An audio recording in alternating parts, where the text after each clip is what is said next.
Hello hi. హనుమంతుడు తన ఒళ్ళంతా సింధూరం ఎందుకు పూసుకుంటాడో మీకు తెలుసా? దీని వెనుక ఉన్న కారణం తెలిస్తే మీరు ఆశ్చర్యపోతారు.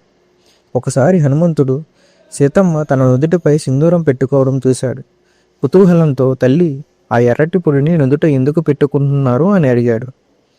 దీనికి సీతమ్మ నవ్వుతూ, హనుమ, ఇది సింధూరం.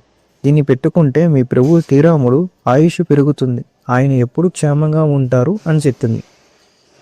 రాముడిపై ఉన్న అమితమైన భక్తితో హనుమంతుడు ఇలా ఆలోచించాడు.